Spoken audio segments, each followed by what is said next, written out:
imbalances and ensuring fairness in the distribution of resource allocation. Ladies and gentlemen, Honorable Prime Minister, guided by this principle, our health reforms under the universal health coverage focuses on 4 key pillars: human resource for health, making sure equitable deployment of skilled health workers, integrating community health promoters into the formal system, and scaling up specialist training to ensure we have skilled care in every county. And Honorable Prime Minister, as a person who worked with you during the 2010 Constitution, I am still and will always believe that devolution was right. Devolution has done the best. And the days when decisions were made for our country from the street of Harambee House or Harambee Street, where you have one side the office of the president, and the other side you have the National Treasury and all other related offices, including the Judiciary, the Public Service Commission, the Office of the Attorney General, Parliament. I think that is what made us go for devolution. So I still and believe, and that's why I want to confirm that I am one minister who has a very good working relationship, and I want to thank the leadership of the Council of Governors, their CECs for health, and the entire health team at the counties, that because of my belief in devolution and health is devolved, I work with the Council of Governors and the entire leadership at our counties very well. On health financing, restructuring through social health insurance with the dedicated funds for primary health care, chronic illness and emergencies, while we are leveraging on public-private partnership to expand our physical space. These health reforms are already delivering tangible gains, reducing maternal mortality, expanding our ICU and HDU capacity along our counties and our referral hospitals, improving our immunization coverage, and enhancing access to oncology, dialysis, and other specialized services. However, challenges remain, including limited physical space, health workforce gaps, emerging health threats, and inequities in access. But these are addressed through devolution, innovation sharing, and collaboration and partnership across our counties. Honorable former Prime Minister and Excellencies Governors, ultimately, social justice in healthcare demands quality care that is accessible, affordable, and dignity. And from Homa Bay to Turkana, Mandera and Nairobi, it's for this reason that the ministry's reforms and the spirit of devolution reinforces and amplifies each other. Our work is about the people, their dignity, their opportunities, and their future. We have both the responsibility and the means to make social justice a lived reality through a well-governed, well-resourced, people-centered health system. Your Excellency, the Prime Minister, before I conclude, I want to make a confession. Because there are many people here who say the former Prime Minister is the father of devolution. Maybe they have read in the newspapers, maybe they heard through the TV, but I was there on the table when you fought for devolution as a member of parliament for Langata and as a prime minister. You fought for devolution in Naivasha, in the morning and in the wee hours of the night, navigating the political turmoil of that time. You fought for three things among many things. Three were irreducible minimum for you, because I was a member of ODM, and I'm happy Senator of Siaya and my long-term lawyer who defended me in many petitions, election petitions, is sitting here. And also, the man who first signed my nomination certificate to go to Parliament, Professor Anyang' Nyong, is sitting here.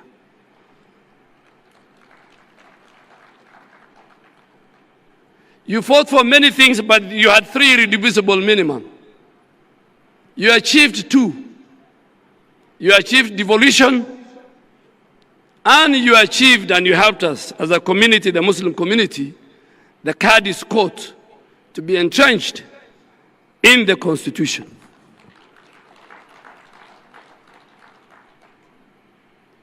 And I can tell you without fear of contradiction that when history is written, the Muslim community in our country will remember your position.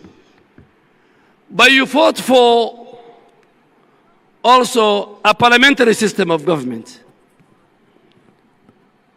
Kenyans fight every election because of bombers. You wanted to devolve the presidential election through a parliamentary system of government, where one day a son in Turkana or from Kuria will ascend and become the Prime Minister of Kenya. That did not happen. It didn't happen, but at least in everything that you look for, you don't get 100%. We got a good constitution with a very good Bill of Rights. Devolution was key. And just to pick on the region where I come from, former Prime Minister, before devolution, the three districts of Northeastern and the three, which are now the three counties of Garissa, Wajir, and Mandera, used to receive a paltry 1 billion shilling in one financial year for development. Today, because of devolution, Garissa, Wajir, Mandera combined receives close to 30 billion. That is because of what you did as our leader then and our leader now, that you fought for the Bill of Rights that we have today. We fought together with the great minds here, an independent judiciary, an independent parliament. But because this is a devolution conference, I want to thank you on behalf of the people that were with you, some here, some who are not there. The challenges we faced in making sure that devolution was entrenched, that governance was given to the people of Kenya, and the sharing of their resources was given to the people of Kenya.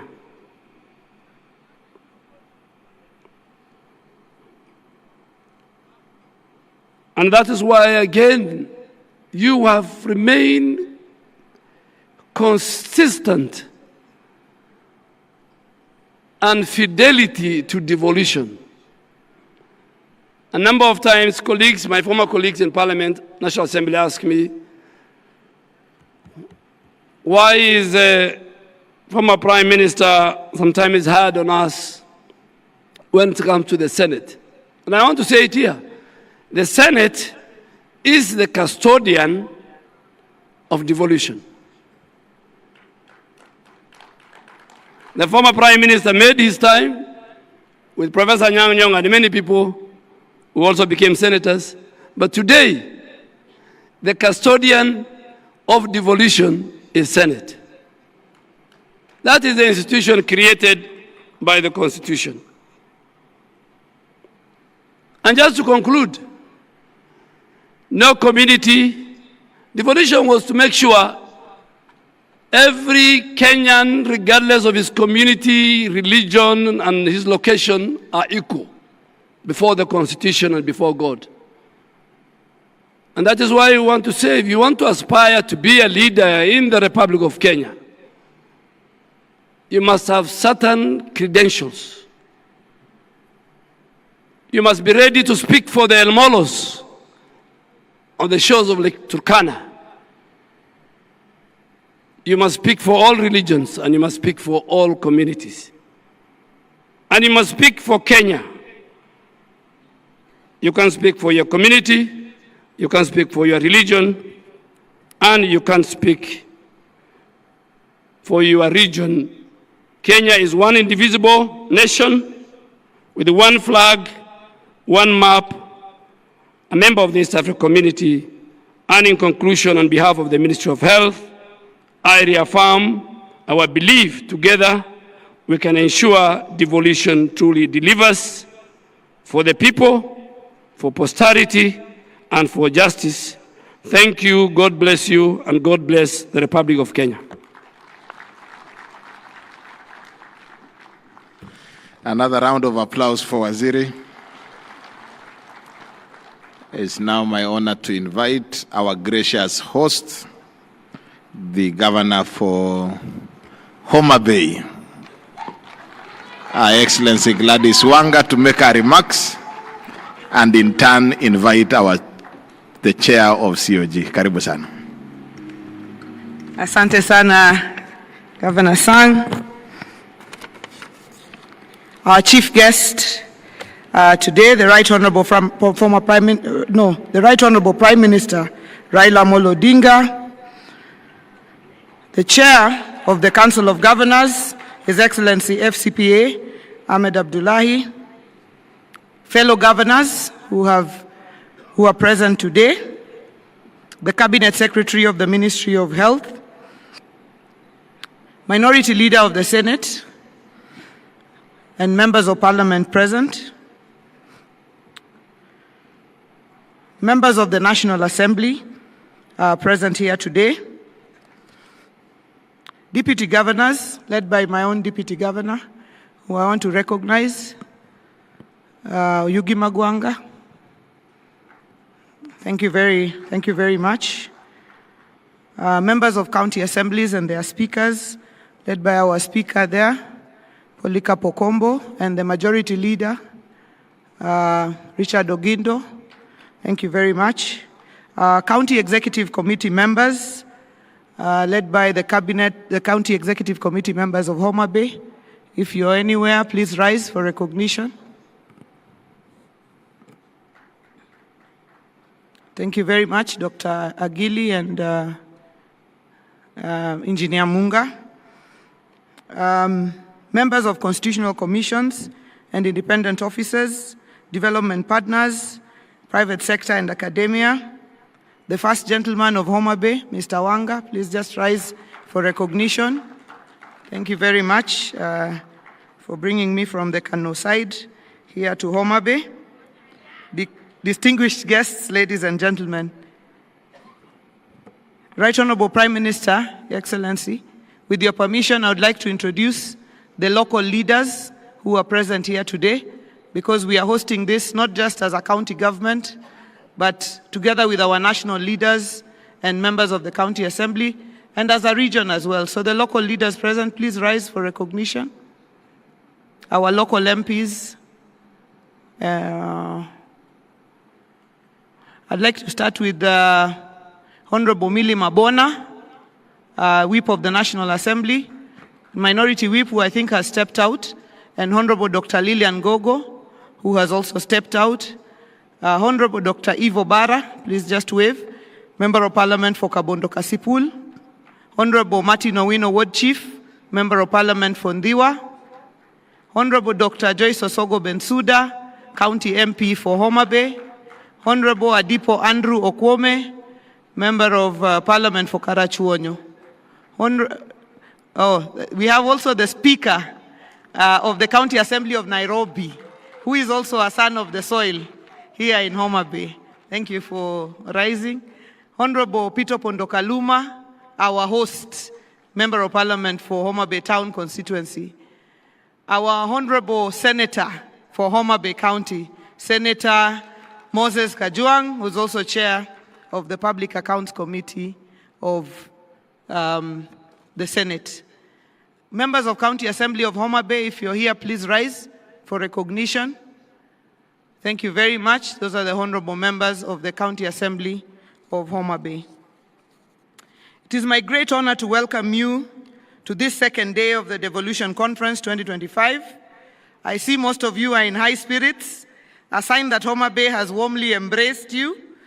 The pleasant weather, the vibrant ambience, hospitable people, the rich culture, and the delicious cuisine have always been kind to our guests, and I'm confident that you have seen, as our Senator said yesterday, that something good can come from Homa Bay.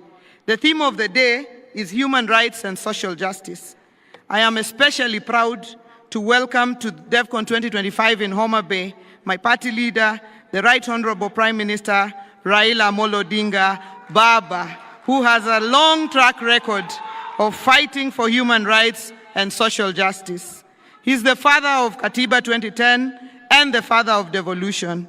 His steadfast support and championship of devolution, sometimes even remaining alone in that fight, instills immense confidence in us.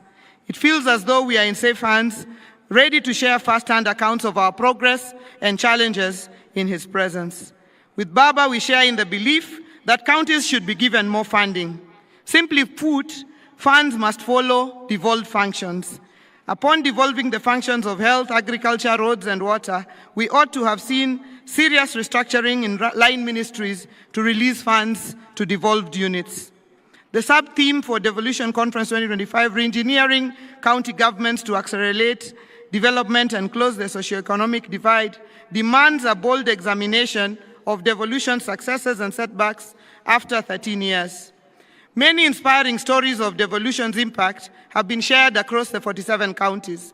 I want to share on our Homa Bay's achievements on county functions and impactful devolution stories with our successful programs. Let me start with a story I love to repeat in Homa Bay, that we are the bay of endless potential, but with limited resources. The vision is an elephant, Kaliech, with resources like a rabbit, Apuoyo. In education, in the last 10 years since devolution, from 2013 to 2022, we had constructed 23 classrooms. In the last 2.5 years, we have been able to build 243 early years classrooms under the Ondoa Kaunda initiative, ensuring that our young children learn in dignified facilities. The hallmark of this initiative is a labor-based approach, giving each of our centers 1 million shillings for construction by the local community. Our Fins to Swim scholarship supports 623 bright but needy students, about 40% of whom are girls, through secondary school up to university. The Fundi Mangula program has enrolled 600 youth who have graduated and another 600. Now we are having 1,200 students going through a vocational training scholarship program. We partner with KCB in this program under the KCB to Jiajiri. Some of our Fundi Mangula beneficiaries have been involved in development of projects like the Ondoa Kaunda and the Affordable Housing Project. Our bursary program supports over 20,000 beneficiaries every year, 800 from each of the 40 wards identified through the village cluster public participation framework. In the 3 years of my administration since 2022, we have a cumulative number of 81,860 beneficiaries. In healthcare, we have used our on-source revenue that we grew to a high of 1.729 billion in the financial year 2024-25, using the cashless, fully automated system to fund critical services. At the level 5 Homa Bay County Teaching and Referral Hospital, we are constructing a 5-story accident and emergency block, which will be complete by December, and a funeral parlor, which is already complete, to give our people a dignified send-off. Our referral hospital features a new outpatient block, an upgraded maternity wing, and other improvements using the resources that we've been able to raise. The Health Facility Improvement Fund has upgraded 70 facilities in various parts of the county, including Rachuanyo East, Sena in Fangano Island, Your Excellency, which you came and opened with us in Soklo up there, Pala, the Tomboya Health Facility in Bita, and among others. On wellness and climate change interventions, we have set up green spaces, including the Governor's Park and the Arboretum, which you have just visited this afternoon, and the sports programs, including the Genoa Governor's Cup every year, and partnership with the Akakoro Football Academy, who are setting up a modern academy in Diwa. On trade and markets, for our community empowerment through the Inua Boda Boda initiative, each of our 40 Boda Boda circles across the 40 wards received 1 million shillings on grant to be able to empower them, to be able to get them to get their own motorbikes instead of riding on behalf of others. In efforts to bolster commerce and give dignity to our traders, modern markets are currently under construction in Rodikopany and Kendube, Misambi, as well as Sindo, Luanda, and Diwa. Projects that are delivering transformative economic spaces. On county roads, we continue to invest in accessibility and mobility, opening up 518 kilometers of new roads, rehabilitating 319 kilometers, maintaining 551 kilometers, and reconstructing and maintaining over 6,000 culverts, which offer critical lifelines that connect our markets, sports grounds, and communities, ensuring cohesion and opportunity across every ward. In agriculture, we have transformed Homa Bay into an agricultural producer county. We have harnessed our agricultural potential with projects and investments, and the results are promising. We lead in national production of several value chains.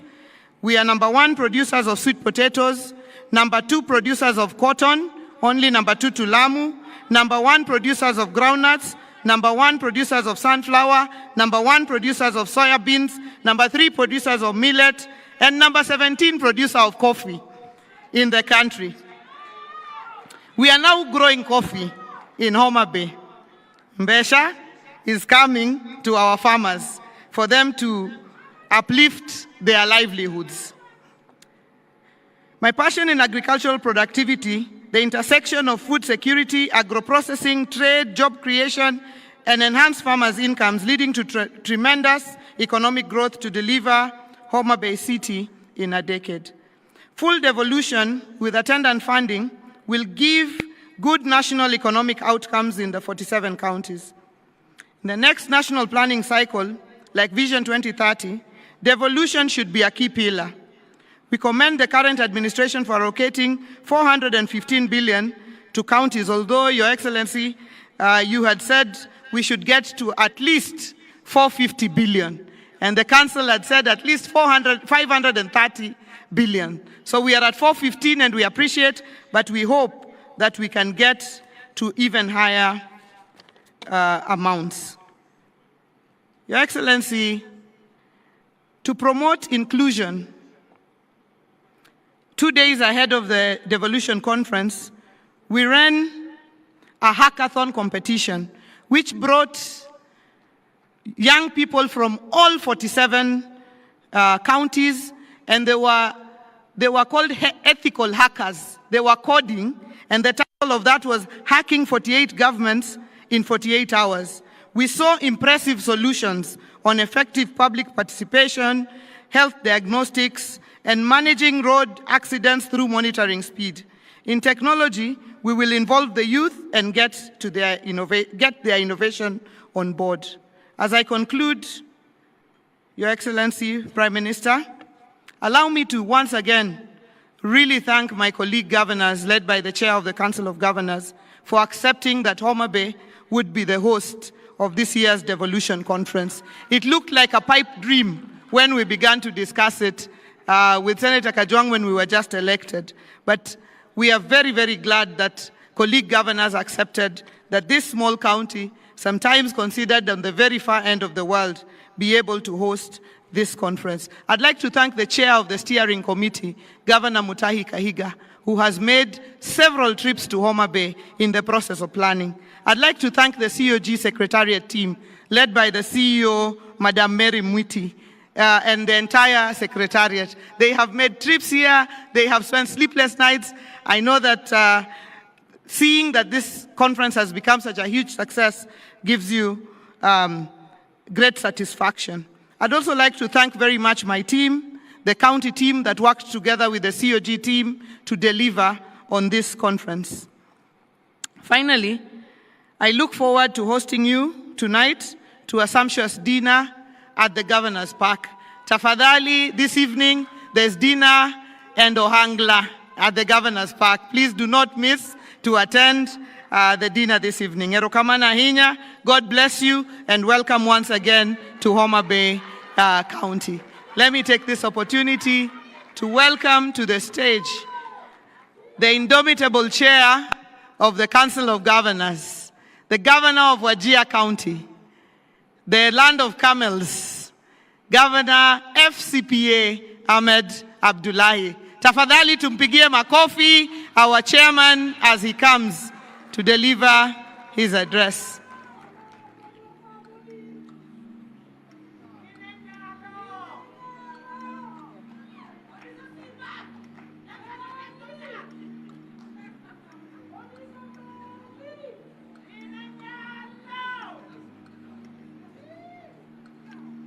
Very good. Thank you very much, Your Excellency, Governor Gladys Wanga. Our chief guest for the day, the Right Honorable Raila Amolo Odinga, Prime Minister, Excellency Governors and Deputy Governors who are here, the Cabinet Secretary for Health, the Honorable Aden Duale, Senators, Honorable Members of the National Assembly, representatives of the Judiciary, leaders of Homa Bay County and the Greater Nyanza Region, Excellency Ambassadors and High Commissioners, Principal Secretaries, Speakers and members of the county assemblies, all national and county government representatives, private sector, civil society representatives, development partners, international delegates, all delegates, ladies and gentlemen. Hamjambo. Good afternoon. Your Excellency, the Right Honorable Prime Minister, let me take a few minutes, first of all, to introduce the governors who are here, who will not have an opportunity to come and say something at the podium. All Excellency Governors, please. We have the host Governor, Gladys Wanga. We have my Vice Chair, I think, who is outside. We're expecting the Prime Cabinet Secretary to be here any time. He's probably waiting to receive him. He's gone out with Gladys. And then we have our whip of the Council of Governors. Your Excellency, the Council of Governors has 3 executive committee members who run the affairs of the Secretariat together with the Secretariat. And it's the Chair, the Vice Chair, and the whip is Governor Stephen Sang of Nandi. We have Governor Muthomi Njuki, who is our Chair of the Health Committee of the Council of Governors. We have Governor Cecily Mbarire, Governor of Embu County. She chairs resource mobilization for us. We have our Chair of Agriculture, Speaker Emeritus, who is the Governor of Bungoma, Kenneth Lusaka, Excellency Kenneth Lusaka. We also have Governor of Siaya County, James Orengo, Excellency James Orengo. We have the Governor of Kisumu County, who chairs for us the Committee on Lands, Housing, Urban Development, Excellency Professor Anyang' Nyong'o. And Your Excellency, the many deputy governors also in attendance. But okay, we have other governors there. Governor Irungu Kangata of Muranga, Governor Simon Kachapin of West Pokot, Governor Dr. Wilbur Otichilo of Vihiga County, and Governor Professor Hilary Barchok of Bomet County. Thank you very much. Excellency, Right Honorable, there were other governors here, but some of them had to attend to other matters. The others?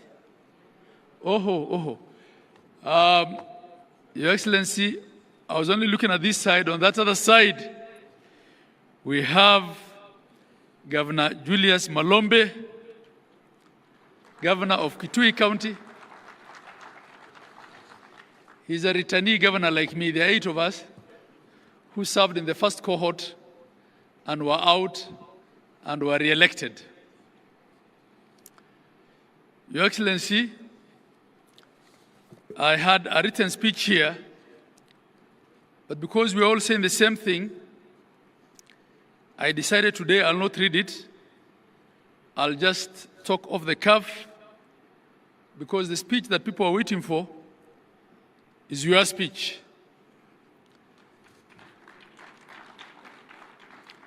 But I'll just say a few things, and I hope by the time I finish, the Right Honorable Raila, the Prime Cabinet Secretary will be here so that he can speak before you. You are our chief guest for today.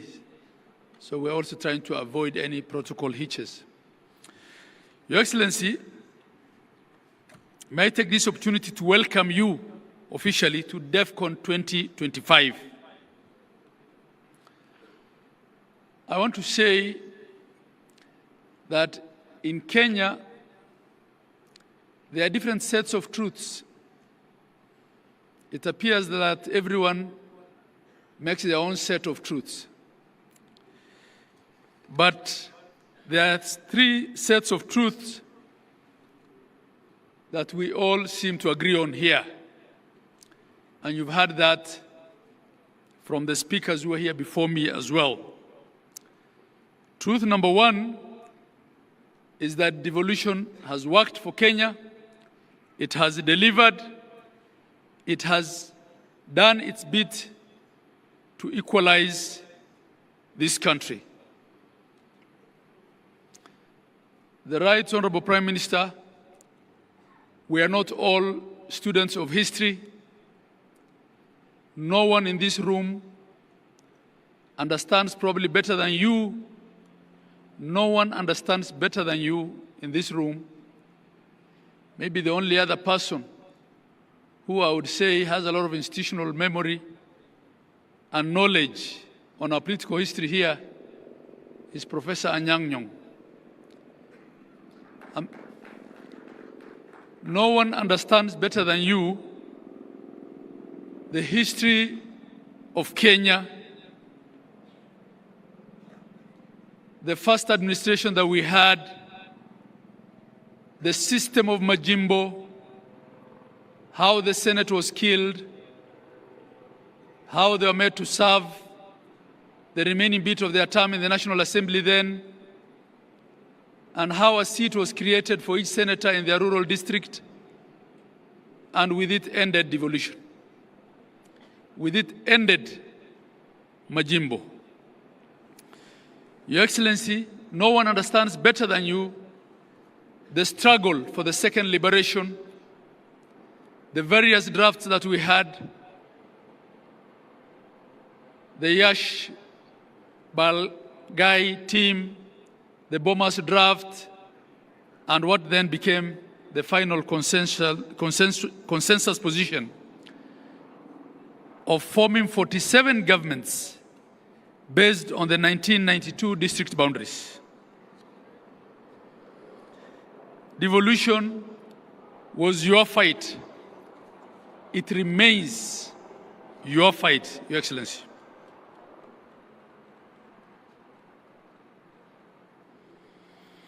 I'll just speak to a few of the issues that we keep raising.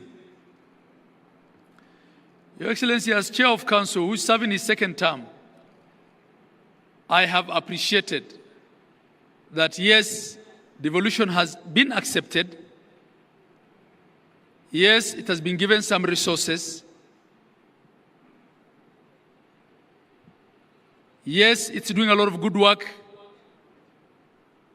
But the centralist mindset in the national bureaucracy still regards devolution as a spoiler of things. It's still the scapegoat. It attracts more flack, more blame than resources. We still quarrel about the quantum of resources. And Gladys had mentioned that this year, as part of the MOU that you had with His Excellency the President, you had yourself suggested 450. We probably got the highest increase in a long time at about 30 billion, but we're still at 415. We're still struggling with issues to do with timely releases and timely disbursements.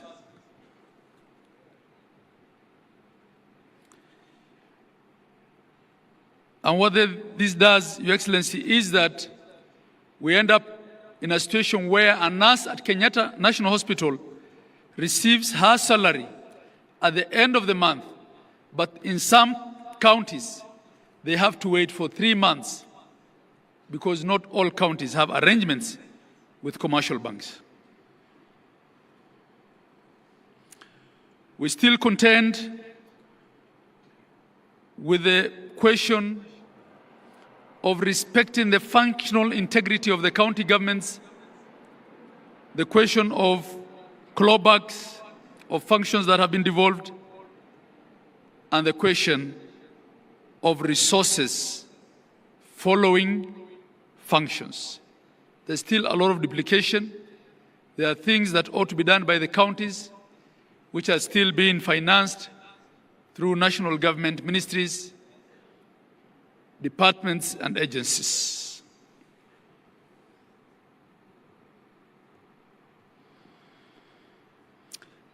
Your Excellency, counties have to still contend, and this is a matter that needs to be looked into, with a duplicity of oversight. Our understanding as governors was that the first level of oversight for the county governments was the county assemblies, and that governors will then be called to the Senate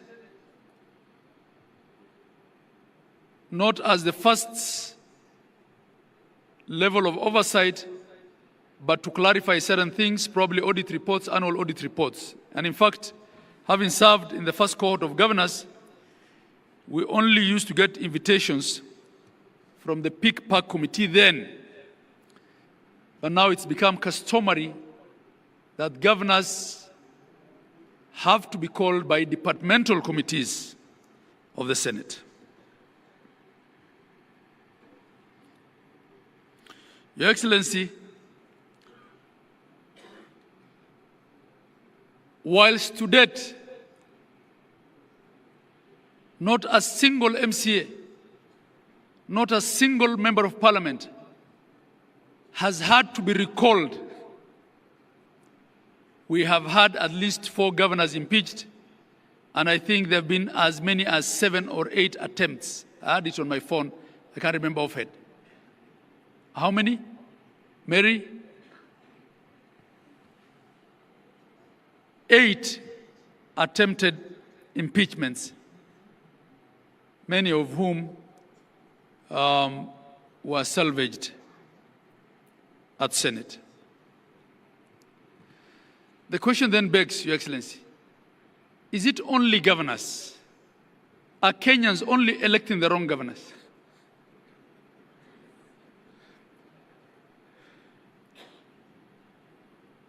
Is it only governors that are so bad that they have to be impeached and can't finish their term?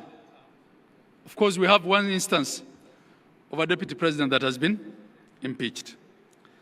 And up to date, I don't think we have a clear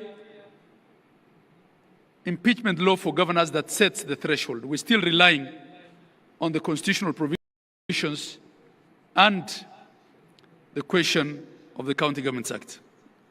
Your Excellency, the weaponization of the fight against corruption. If you look at the annual budget, it's 10 to 13% of the annual budget that gets devolved, which means 87 to 90% of the budget is still sitting at the center. But this week, Your Excellency, the national media had headlines about corruption in counties, trying to take the thunder out of the devolution conference. It's as if the only thing the counties do is corruption. It is not the case. May I also take this opportunity to welcome the Prime Cabinet Secretary.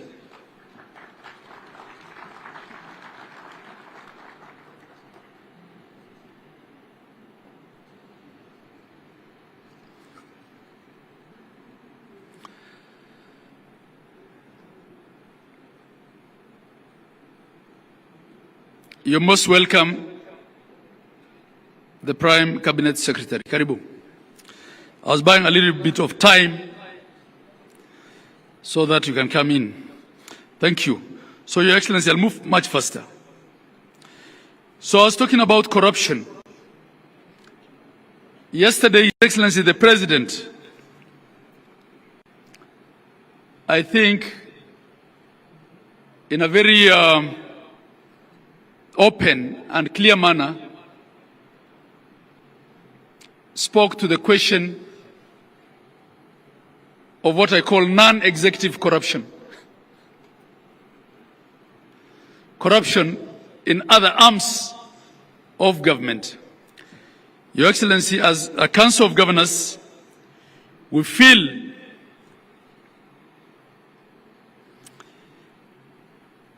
that the fight against corruption has unfairly targeted governors, and it has been a case of calling devolution a bad name, so that along the way there's a reason to kill it. That's not to say there's no corruption in counties. We have admitted as Kenyans that corruption pervades every aspect of our life. All we're saying is, let's fight all corruption. Your Excellency, I'm reminded that a lot of the governors who left office are in dire straits economically. Would actually want to be told how many of the choppers at Wilson belong to governors or former governors. Some of our colleagues who left office cannot afford to buy fuel. Yesterday, we heard how there is an impending law to give pension to MCAs. MPs have pension. Why can't governors have pension? Why do we want to pride as a nation that our governors, some of whom have served 2 terms, don't even have, in fact, had it not been for SHA, probably, medical cover? Your Excellency, my colleague from Garissa usually says being a governor is like working in a landmine. You have to buy your peace at every level. I don't think that is what devolution was meant to be, Your Excellency. And I'm saying these things because, coming back to the truths, the second truth is that you are the father of devolution. And I feel comfortable saying these things in your presence because I know you can address them and address all of us effectively on them. And the last truth, Your Excellency, before I call the Prime Cabinet Prime Cabinet Secretary rather, is that you remain the underwriter of political stability in Kenya.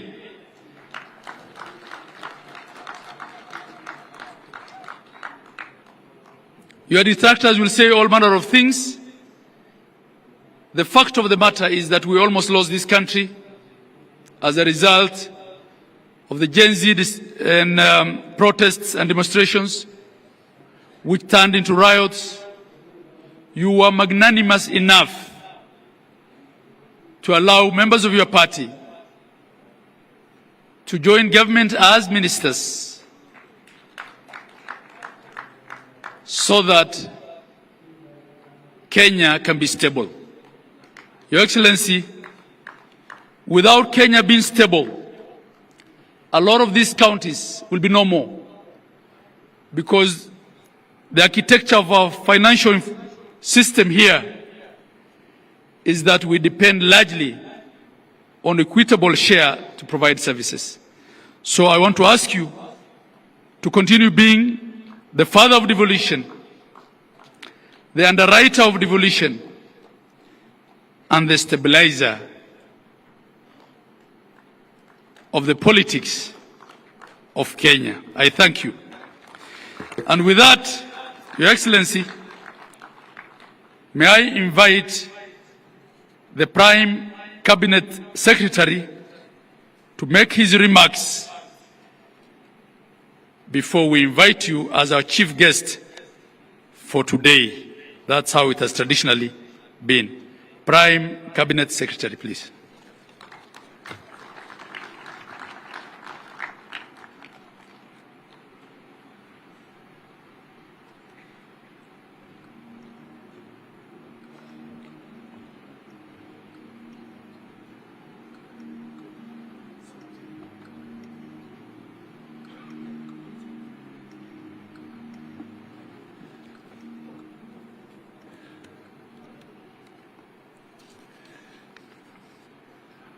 Homa Bay hoye! Homa Bay hoye! Umwami, the Right Honorable Prime Minister Raila Odinga, all governors present, cabinet secretaries present, all our legislators who are present, all MCAs in the hall,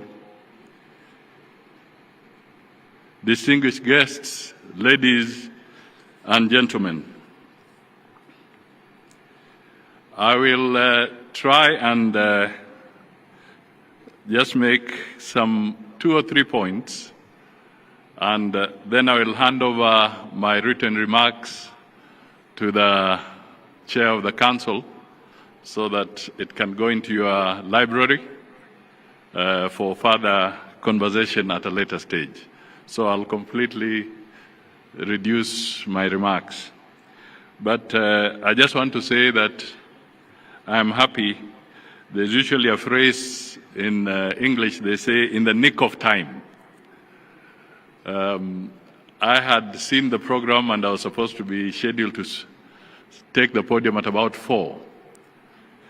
But thanks to technology, because then I was able to realize that Umwami Raila has arrived, and I had to adjust my engagements elsewhere so that I can be here with him. So, and of course, let me give accolades to Governor Gladys Wanga and her team in the county for putting together a very, very colorful and important function for governors and for the country. Your Excellency Raila, we are standing here because devolution, in a way, is the product of different factions of our political landscape coming together.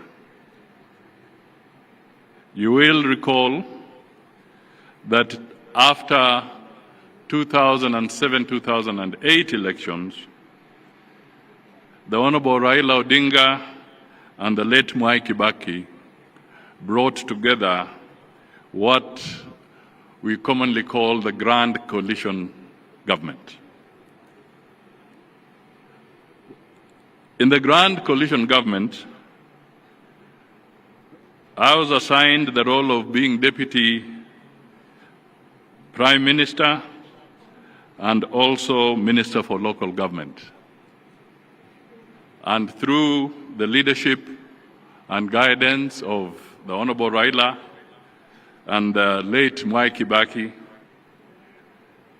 I spearheaded the sessional paper on devolved government under the Constitution of 2010, and also to ensure the 6 primary pieces of legislation to anchor the process of devolution and to have them ready on time for the general elections was a difficult task.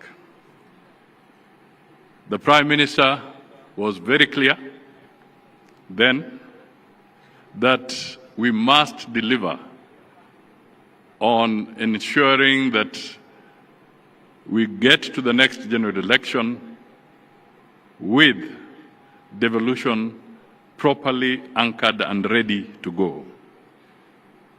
So we did that, and in that Parliament, the sessional paper was approved, and attached to the sessional paper were 6 pieces of legislation, which today formed the basis and the foundation for the devolved system of government. So I want to confirm what the chair of the governors was just saying a few minutes ago, that it is not fiction, it is a fact that Raila was at the center of ensuring that devolution takes root. Now, let me come to another very quick point. Maybe it has been said by previous speakers, but I normally wear my other hat once in a while to look at numbers. And in the past 11 years, we are now in the 12th, in terms of the consolidated figure of equitable share in revenue, county governments have received 3.6 trillion Kenya shillings, consolidated in the last 12 years. I will not go into the debate as to how you have utilized those resources. I think the best judges are the residents of your counties, and of course, the Auditor General, who from time to time is charged with the responsibility of scrutinizing how public resources have been utilized. Let me also highlight that through the media and previous contributors, there's been a lot of conversation around efficiency, proper utilization of resources, management of the payroll systems across the 47 countries, the effect of mismanagement to taxpayers. So I will not want to speak too much to that. But let me just highlight that we also have a record that there are about 688 delayed projects across 34 counties, valued at about 24 billion Kenya shillings. And in 33, there are also about 40 unutilized projects in 10 counties amounting to about 400 million Kenya shillings. These are issues that we need to look at. And abandoned projects, abandoned or maybe neglected. In 33 counties, we get a figure of about 20 billion worth of abandoned projects. That, again, becomes a matter of grave concern and critical action from our leaders across the board. Your Excellency, let me just pick up one more issue, well, two more issues really. One is that good policies are anchored on accurate and hygienic data, whether it is at the national level, at the county level, or even at sectoral level. I would want to urge that all county governments, if they can work systematically to strengthen their county statistical departments and capacity so that accurate and hygienic data can be generated so that we can have a strong basis, data-driven insights into the challenges that face all our counties. Let me also flag something that we need to address, and I mean no ill will, but I'll give a very specific example. And I speak to this because it touches on the portfolio of foreign affairs directly. Sometimes how we manage investments and foreign investments in our counties is absolutely critical. Let me give you the example of a regrettable case in Meru County involving Leopard Rock Lodge.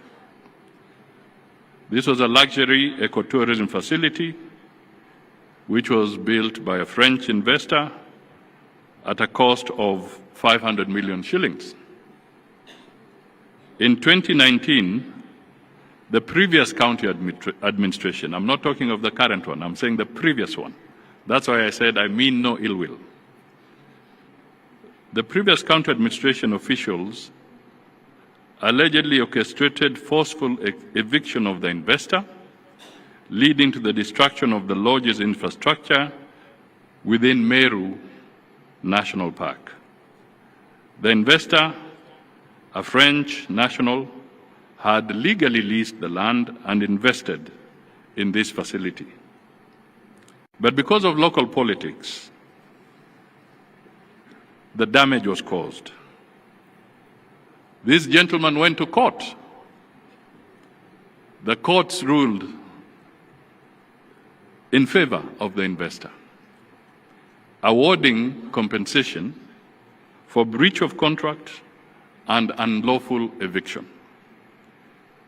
The matter escalated internationally when the French embassy raised concerns with our national government, highlighting the damage to bilateral relations and investor confidence. Ultimately, in May 2025, the national government intervened at a cost of hundreds of millions of shillings, shifting the burden to taxpayers and underscoring how local missteps can impose national costs. So I thought this forum would be important for me to make a passionate appeal to Kenyans in all our 47 counties and leaders in all our 47 counties that competition for foreign direct investment is absolutely essential for growth, for employment, for revenue. And if we do not respect the rule of law in those counties, we cause a lot of damage, and the consequences can be very grave. So I wish to encourage that we take corrective action and ensure that investments in our respective counties are properly safeguarded. Finally, let me just talk to the issue that still remains a crisis across the board.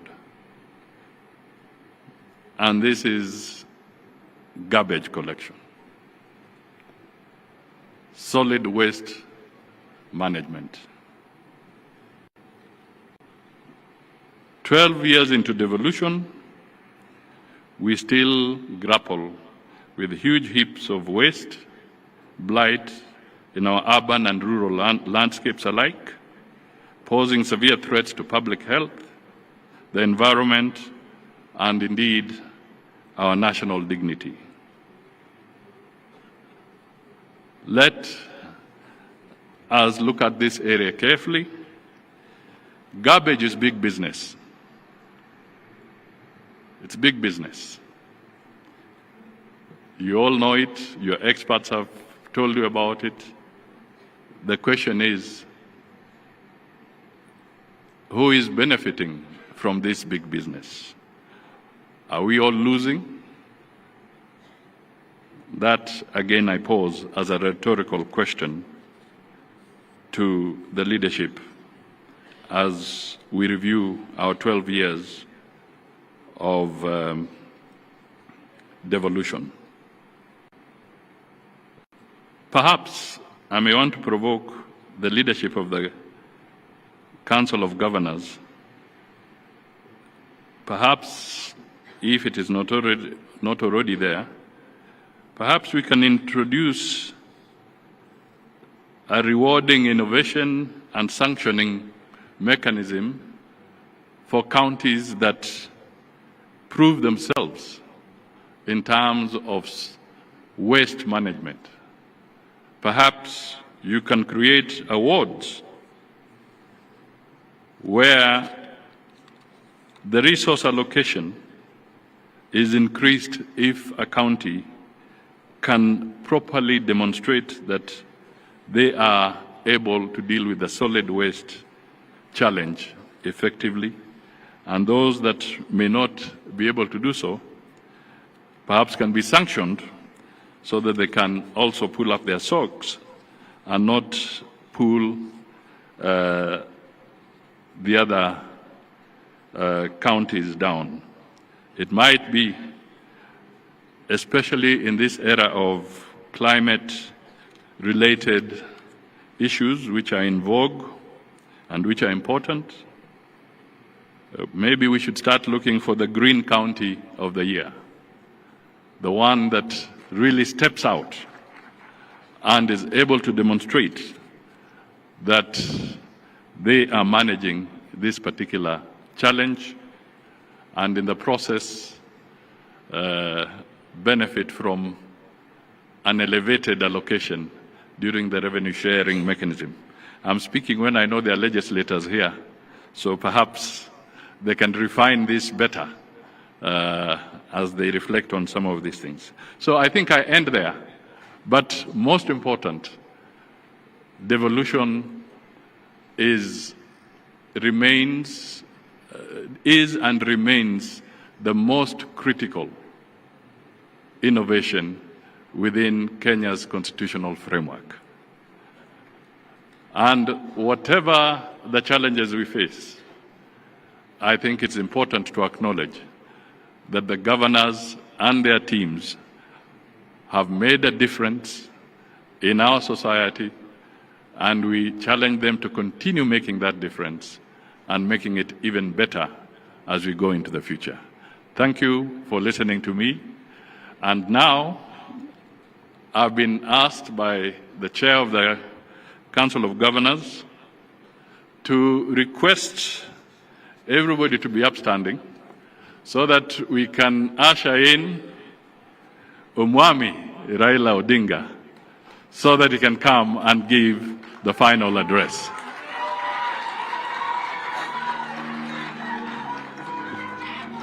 Kama kuna wimbo weka juu.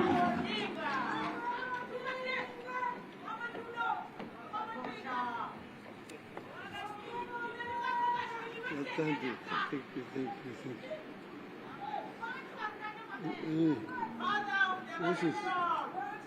you.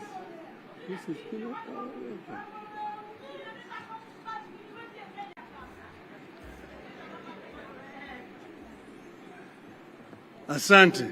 Thank you very much. You may be seated. The Prime Cabinet Secretary, Mwana Ana, my friend, the Chairman of the Council of Governors, our host today, the Governor of the great country of Homa Bay, all governors who are here, all honorable members of Parliament, distinguished guests, now wana Homa Bay, hamjambo, osaure. Asante sana. I usually call my brother there Mwana wa Ana, and he has done a good job of introducing me here to this audience. I came earlier. I did not know that I was scheduled to talk at 5 o'clock. But I said, now that I'm here, because I'm here, I need to be given a chance to greet the people. So we are very happy that the county of Homa Bay is hosting this conference this year. Now, we've been here just a few months ago when we had a very electrifying Madaraka Day 2 months ago. And it looks like Devolution 2025 is not any different. I was very happy and pleased when I arrived here and I was taken to a park, just a small park in the Homa Bay, where this county is trying to remember a very great son of this county, the late Honorable Odinga. I was very, very pleased indeed, because Odinga is actually was the architect of the devolution. I myself was very passionate about devolution, but Mbai had understood it much better than anybody else. So when we went to Bomas of Kenya, because I had hired him as my consultant, so when we went to Bomas of Kenya and the debate started in earnest, and then I asked the chairman to give Mbai a chance to address the audience. When he spoke that day in Bomas of Kenya, and he spoke for nearly 10 minutes without break, and by the time he finished, the whole hall backed into cheers, and they all cheered Mbai and said that that gentleman should be the chairman of the Devolution Committee. And that is how it became, that Odinga Mbai became the chair of the Devolution Committee. And as the chair of the Devolution Committee, he navigated very dangerous corners, because as you know, I've been mentioning several times that devolution had then and even today very powerful enemies. He was able to create proper benchmarks to be met. And because of that, he became a marked person. And as I've said several times, would not see the new constitution. In broad daylight, in front of his children, they moved in to his house and shot him and fatally wounded him. So it is fitting that today we are here actually celebrating this day in Homa Bay, not very far away from Bai's home, right just next door here. And today I really want to make an appeal to the Council of Governors, because Bai left a young family, young wife and children. And if the Council of Governors can see it fit that you get a kind of a fund, a small fund, you can just put in 5,000 shillings a month, that will go a long way to help the family of the little Mumbai. It's an appeal. But then, let's get back to business. And let me begin by declaring a familiar interest. I believe in devolution. I believe in more, not less devolution. I believe in a balance of power between Nairobi and the counties. None should stand in the way of the other.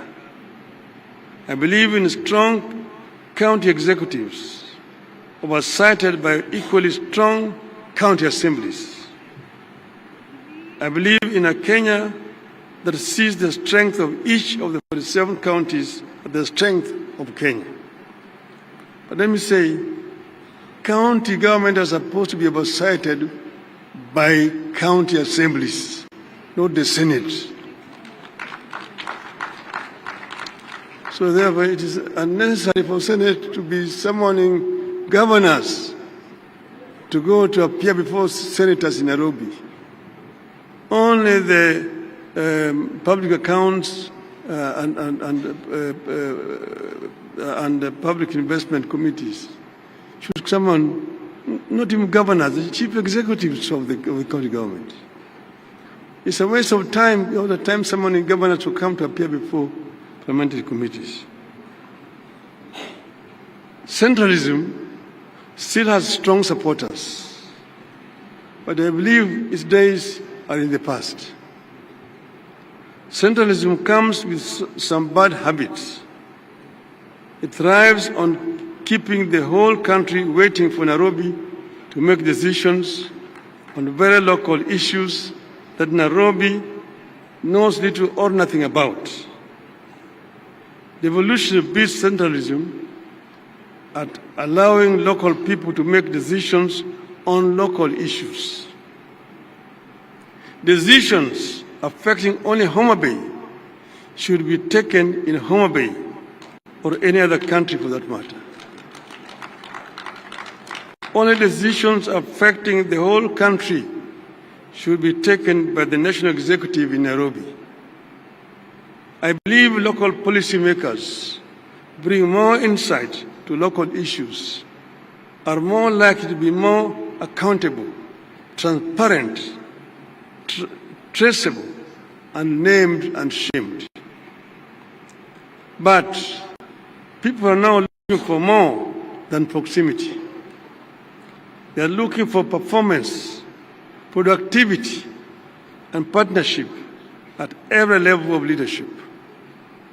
People want counties that are economic powerhouses, not mere administrative units.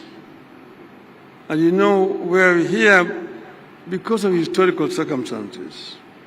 We had bigger units, we had regions which had what you call economics of scale. But enemies of devolution undermined that arrangement. Our focus must now be on leveraging devolution to achieve increased productivity and delivery of efficient and quality of services. Devolution for the people, for prosperity. People need more integration and coordination, not just between the county and national government, but also between counties. We want to see Wajir, for instance, having more collaboration with Garissa or Machakos with Kajiado, and complement each other instead of competing for destruction. So I want to share some reflections on how devolution can be revolutionized and how county and national governments can adopt and lead the country into an equitable future. A future in which we all accept that each part of the country is unique in its own way, has its own history, challenges, strengths, and ambitions. Only when all parts of Kenya pull together in one desired direction will we achieve prosperity for all.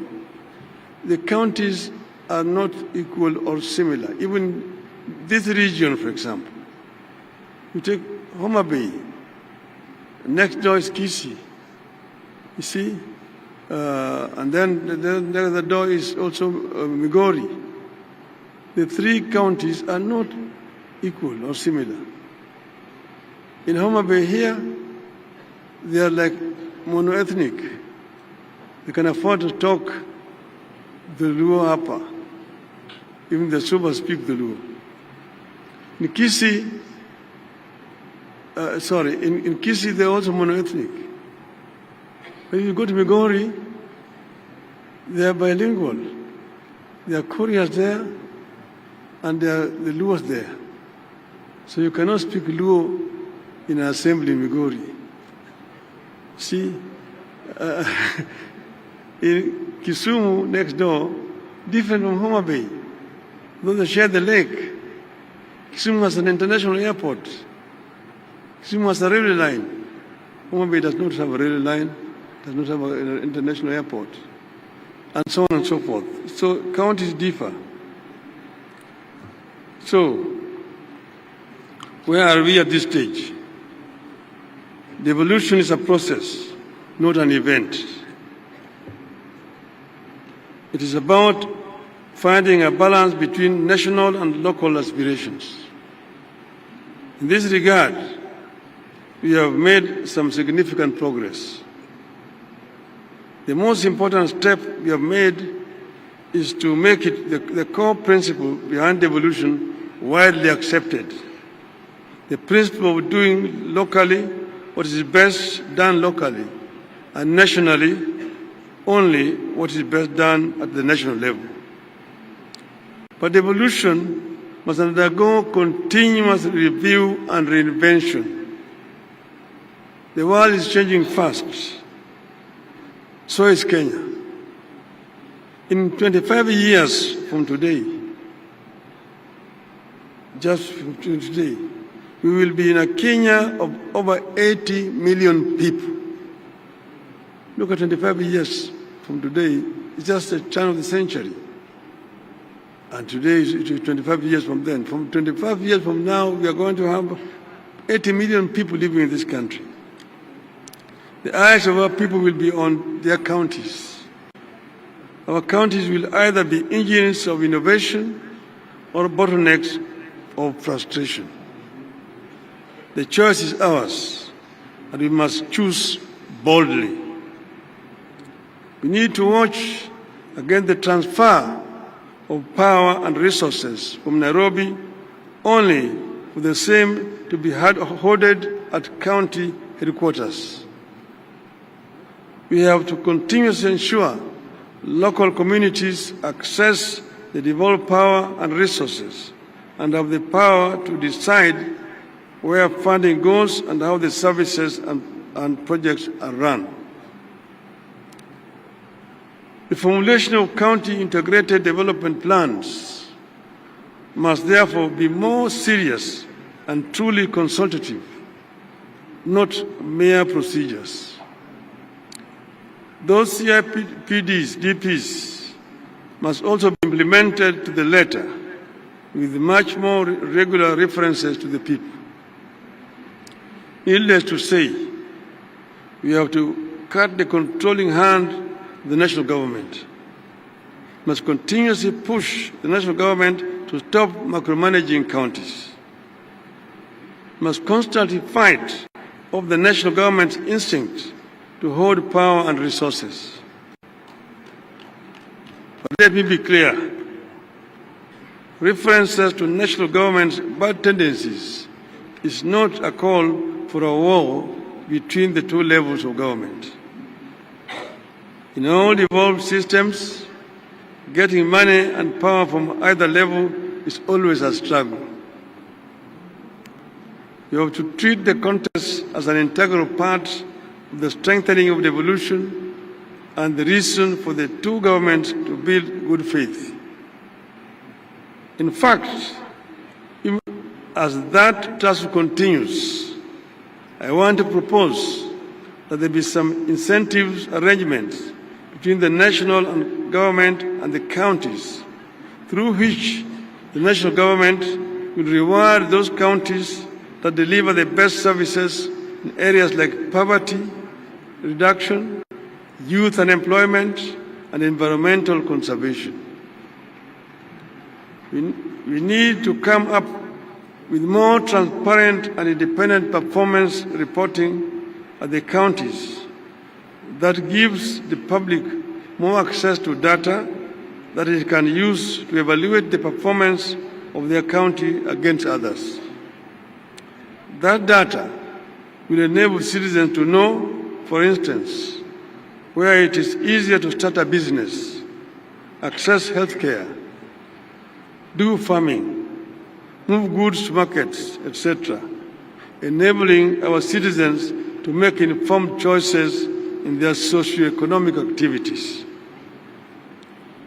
We need a digital devolution in counties. County services, from business permits to healthcare appointments, must be accessible online, in real time, and in local languages. This should go a long way in fighting the scourge of corruption that is taking very deep roots in counties.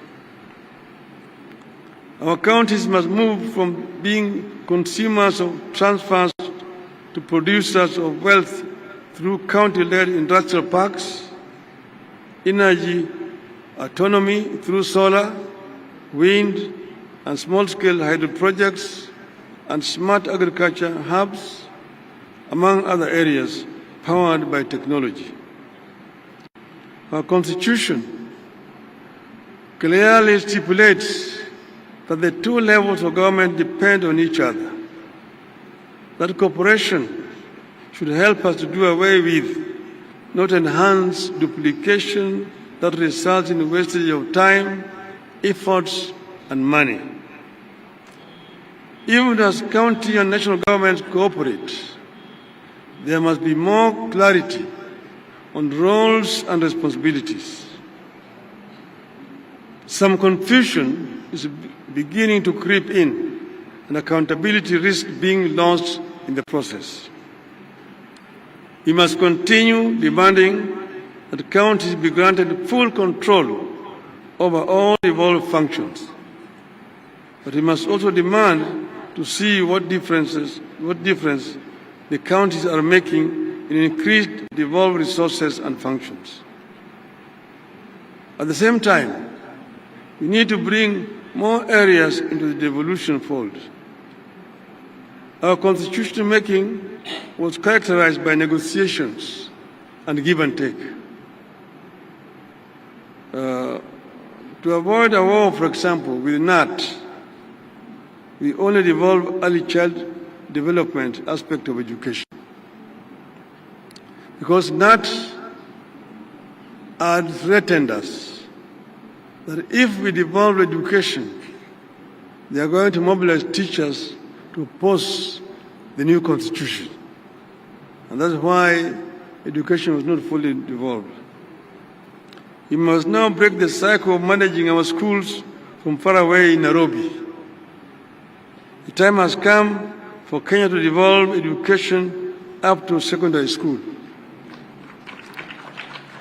It makes no sense to see a Minister of Education going to Marsabit, to Garissa, inspecting primary school structures or construction. It's a shame, because that is the work that should be done by the governor of the counties there. The time has come to devolve education. In the interest of efficiency and better service delivery, all money is currently managed by the NGCDF and NGAAF should be surrendered to counties. When CDF was formulated and promulgated, the people of Kenya were seeking an equitable distribution of natural resources which had been denied through an imperial presidency. Most of the work here was basically left to Harambes. He wanted to build a tuition build block, Harambee, dispensary, Harambee, and so on. Since that time, everything in the system of governance has changed. We removed the patronage system in allocation of natural resources. We adopted devolution. We established a constitutional commission to allocate revenue between the national and county governments. We empowered the parliament on budgetary matters. Everything Kenyans have done to re-establish good governance has made the CDF system obsolete.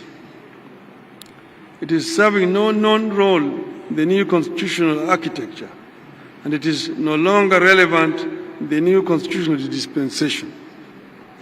Indeed, the only thing this system does is to pervert the role of the representative of the people and to deflect their attention from duties placed upon them by the Constitution. The legislatures are elected to represent the people, to legislate, and to oversight the national government. It is not their business to be distributing bursaries or constructing classrooms and so on. Those are the work of the county government. Well, the MPs are constructing roads, constructing schools and hospitals. The same goes for infrastructure development.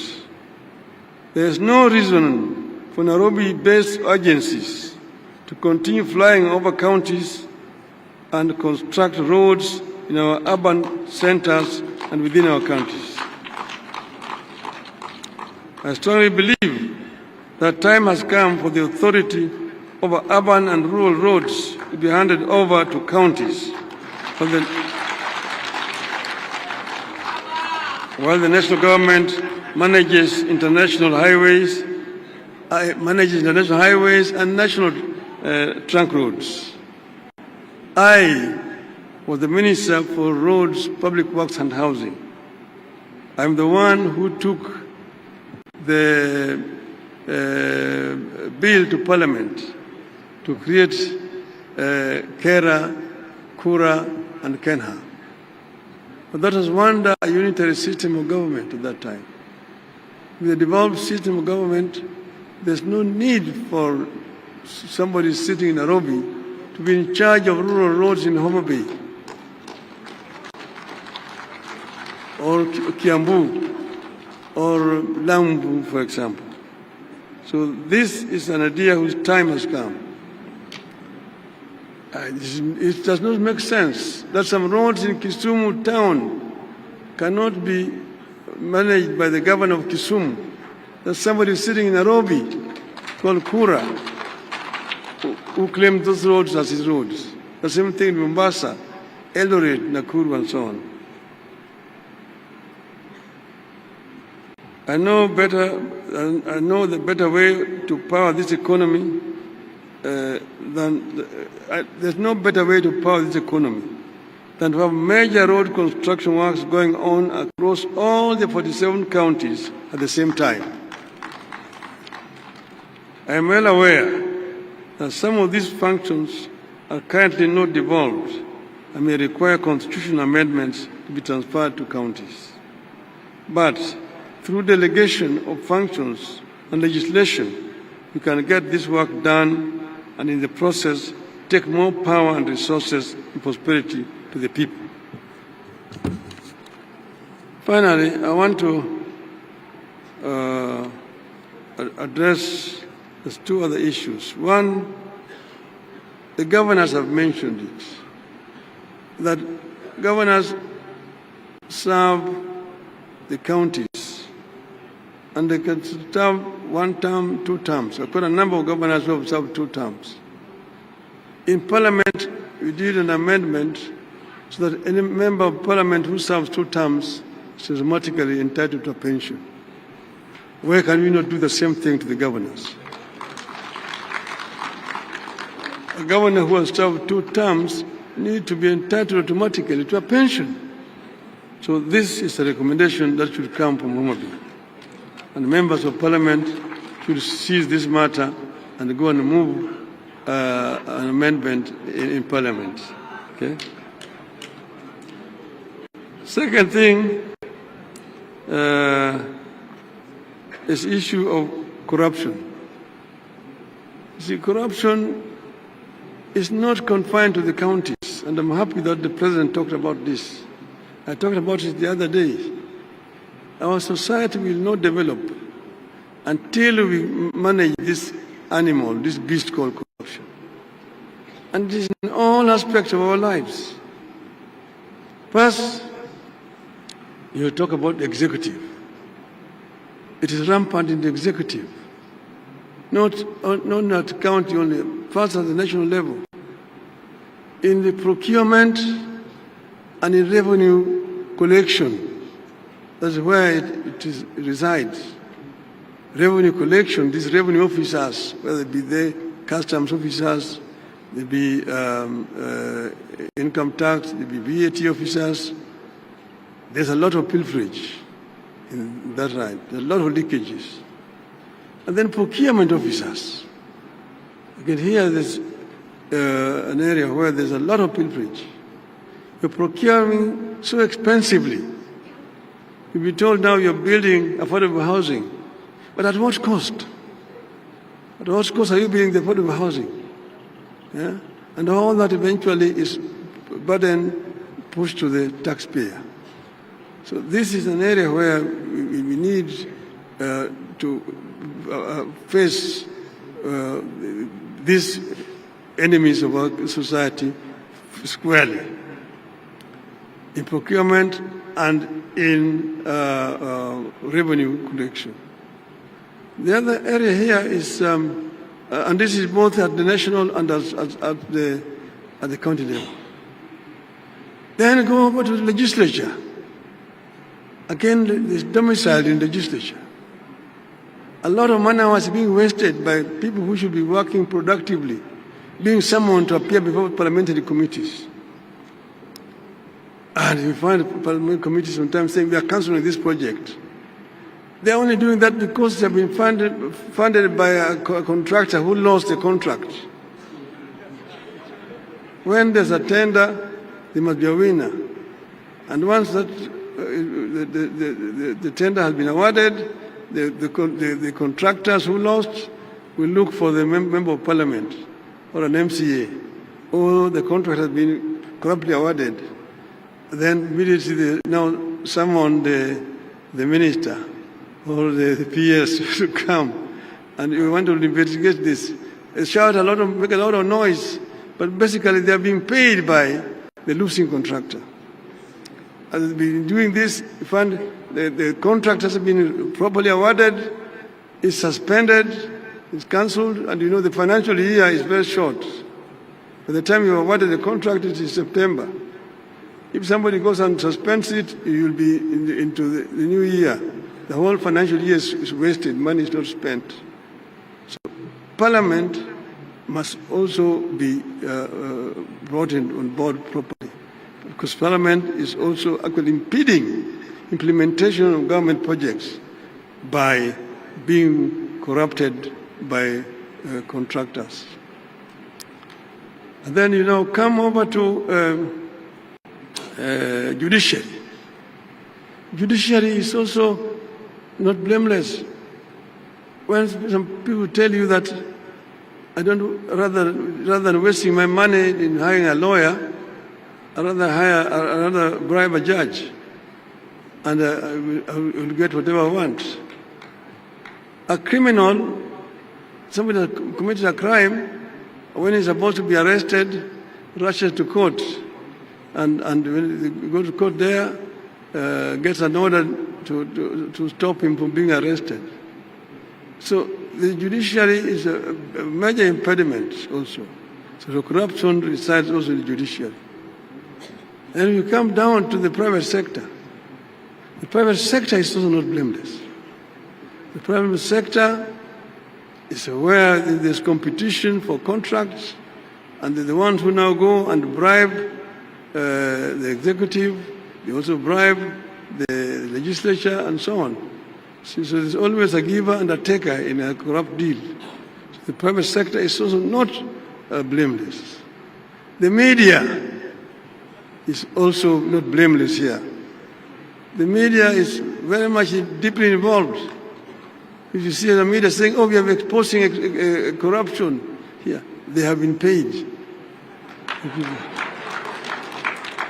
That we have done a professional investigation exposing corruption in the legislature or in judiciary, in the executive. They themselves have been paid to do what they're doing. So the media is not blameless in this one here. So we need to deal with this issue squarely by looking at this animal called corruption, the face, and dealing with it. That's the only way that our country will be able to move forward. I thank you very much for listening to me.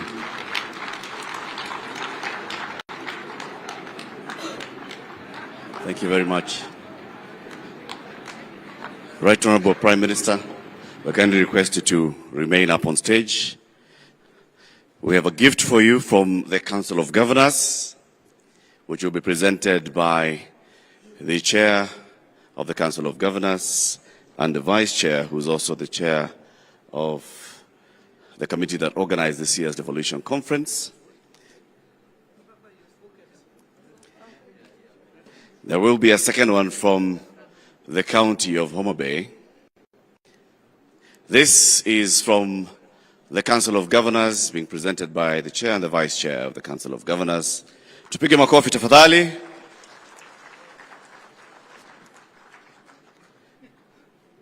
Thank you. The second gift, Right Honorable Prime Minister, the second gift is from the host county of Homa Bay.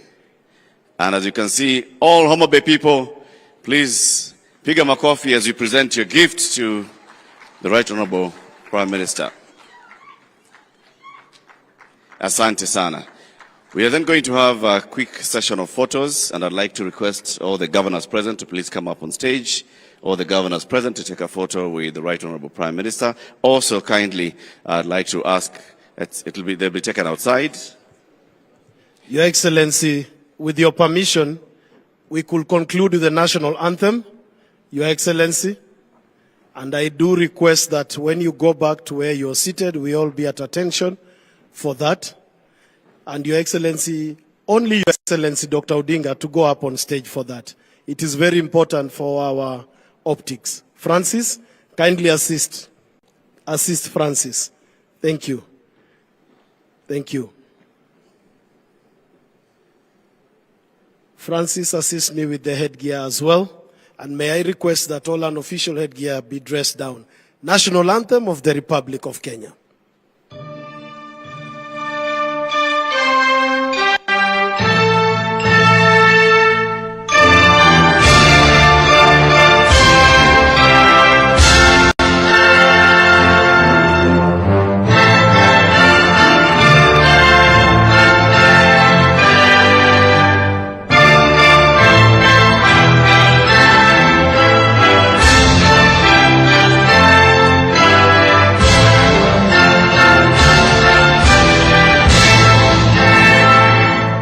Thank you. The photo session will take place in the official photo booth as you exit. May we accord His Excellency Dr. Odinga another round of applause.